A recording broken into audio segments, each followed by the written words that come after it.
السلام علیکم ورحمۃ اللہ وبرکاتہ۔ ناظرین کرام، جمعۃ المبارک کے اسپیشل ایپیسوڈ کے ساتھ ایک مرتبہ ہم پھر حاضر ہیں۔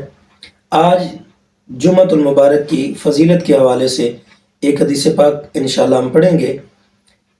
حضرت سلیمان فارسی رضی اللہ تعالیٰ عنہ روایت کرتے ہیں، نبی اکرم صلی اللہ علیہ وآلہ وسلم نے ارشاد فرمایا، جمعہ کے دن ہر شخص غسل کرے اور اپنی ضرورت کے مطابق پاکیزگی حاصل کرے، تیل لگائے، گھر میں موجود خوشبو لگائے اور پھر نماز کے لیے نکلے۔ مسجد میں آ کر دو آدمیوں کو الگ نہ کرے، پھر نفل نماز ادا کرے اور پھر خاموشی سے امام کی گفتگو سنے، تو اس شخص کے اس جمعہ اور سابقہ جمعہ کے درمیان کے تمام گناہ بخش دیے جاتے ہیں۔ سبحان اللہ۔